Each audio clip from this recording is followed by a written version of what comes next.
From MTN News, this is Montana This Morning. Montana truckers being hit hard by the rapid rise in fuel costs. What they are saying about it coming up. The Paralympics is underway over in Beijing, and Bozeman is home to the U.S. Nordic ski team. Hear from their supporters and learn the story of one competitor who was born in Ukraine but is competing for Team USA. Coming up. All right, 6:31 on this Wednesday. Chad Lehman, Matt Elwell with you here. Snow has fallen. It's that fluffy, nasty visibility snow. It's cold. It's not going to go away for a while. We're not going to see a lot of accumulation. The temperatures good, are so cold, we're just getting that fine snow. It may be more of a nuisance for a few areas, but really the story of the morning is the cold temperature. I did want to share this with you. Sourdough Creek near Bozeman. Janice sent this in. That is absolutely stunning, which is one of my favorite parts of this year. You'll get the snow and the ice is melted. I love that. Great shot there. 14 degrees below zero in Butte. We're close to that in West Yellowstone. Bozeman sitting at 5 degrees. It is a cold and bitter start to the day. Today is going to bring us some sunshine, a little bit of fine snow early in the day, but overall not looking at a lot of accumulations. Today's cold, tonight's even colder, but as you get into the weekend, these temperatures should begin to climb. We could see 50s by next week. I'm going to break it all down for you coming up in just a few minutes. I think we should all follow Janice's lead and try to find the beauty in all of that. I think we need to. I think that may be key to life at this point. Good call. All right, 6:32, our top story this half hour. Biden administration banning all Russian oil, gas, and coal. United States is not as dependent on Russian oil as some other parts of the world, but it's very important to Russia. One economist tells CBS News that oil brings in $1 billion a day to Russia. Those who were called for the ban said that money was financing Russia's invasion of Ukraine. Now, in this country, a ban will mean that record-setting prices of gas and diesel will continue to go up. National average for gasoline now $4.23 a gallon. In some parts of Montana, gas shot up 25 cents a gallon in just one day.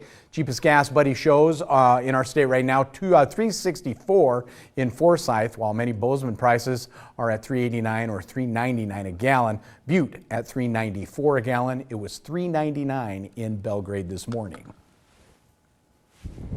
If you drive a gas vehicle right now, you've probably felt the pain at the pump.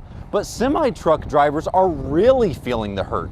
Filling a truck can cost as much as $1,200, and the price is only going up.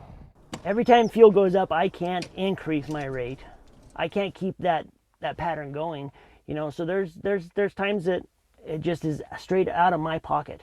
Tim England has operated TECE trucking for 29 years, delivering fuel to gas stations throughout the Northern Rockies. He said when prices surge, his business hurts. On Tuesday, the Montana average price of diesel was $4.29 per gallon. That sticker shock means a big problem for England. It's not as profitable today as it was yesterday with the fuel prices. Every day the fuel's going up, and so every day, we're going backwards. England was preparing to deliver fuel to Hamilton Tuesday. He guessed he would burn $300 in diesel just getting the truck to town. Everybody's going to feel it. I don't know what the travel is going to be this summer, but I'm sure people aren't going to travel as much as they did in the previous year. It's inflation, it's unfortunate, and money ain't going as far as it used to do, and wages aren't going up enough to cover it. Scott is on a road trip from Illinois to Washington and passing through the truck stop at Y. He said the rising costs are really hurting his long-term goals. And I'm wondering if I'm going to be able to retire when I plan to, and if my money's going to go far enough or I'll have to keep working. Gas prices have risen for months. Two main factors: global demand surging from pandemic slowdowns and a slow return to production. England's plan? Just hold on as long as he can. Yeah, I'm a survivor, and I'll survive this one as well. In Missoula, James Dobson, MTN News. As the Russian invasion of Ukraine continues, we see the heartbreaking pictures and videos of millions of Ukrainians fleeing to neighboring European countries. But what about those trying to reach U.S. borders to be with family or other loved ones? What legal options do they have? It's a scene of loss and devastation. Families and loved ones separate as Ukrainian men stay to fight for their country. We have populations that have been displaced. On March 4th, the Biden administration gave the green light for temporary protection status to all Ukrainians who are in the U.S. on or before March 1st. TPS grants temporary immigration status to countries that are battling ongoing conflict, and the current status of Ukraine falls into the country designation requirements. For all Ukrainians that are here in the U.S.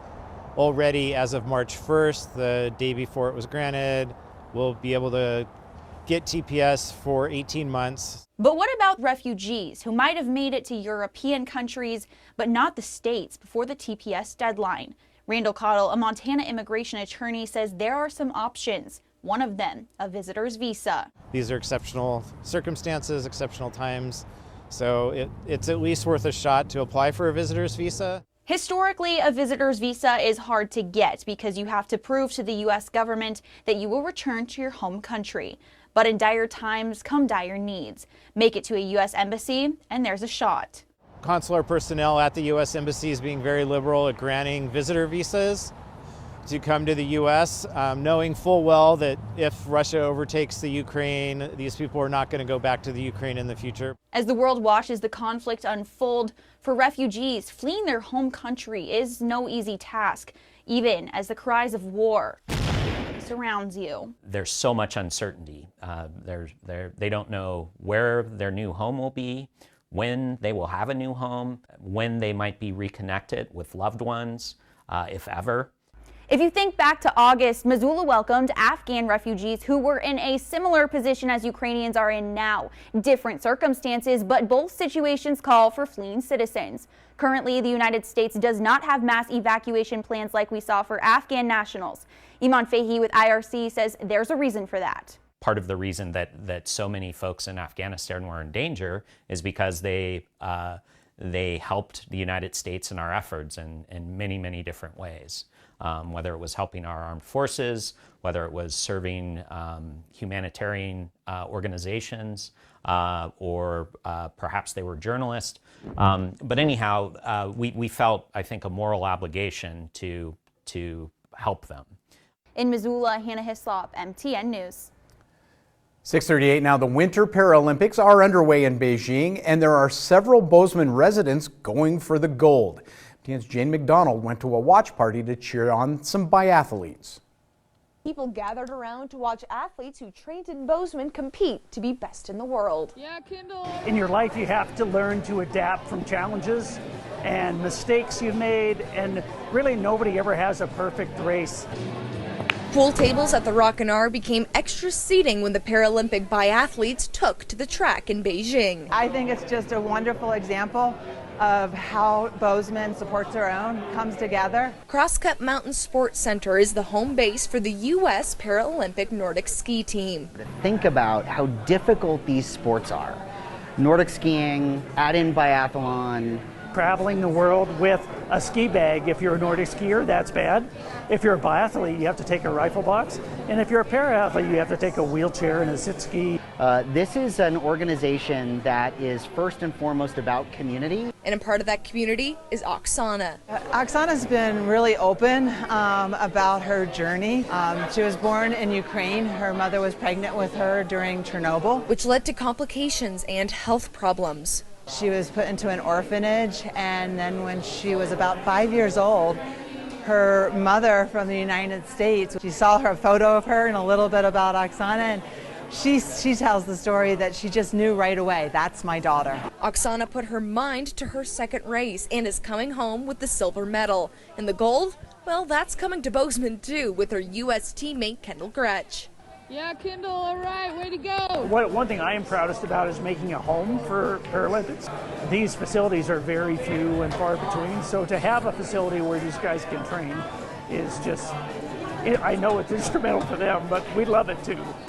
It's a great day for CrossCut's, a great day for Bozeman. It's a great day for America.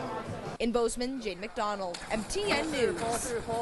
You're right, it is a great day for all of us. That's awesome. Best of luck. 6:40 now. Cancer Support Community of Montana expanding statewide. Group says its goal is to serve more people across the state who are fighting cancer. Starts with a new location in Missoula. Next goal to expand into eastern and rural Montana by partnering with the Indian Family Health Clinic in Great Falls.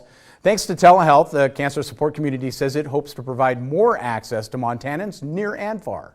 We purchased this building in 2010 and moved in at that time. And so we have always been Cancer Support Community Montana, and now it's the Bozeman chapter because we're now going to have a Missoula chapter. As always, Cancer Support Community of Montana offers its services completely free of charge. 6:41 now. We're going to take a break.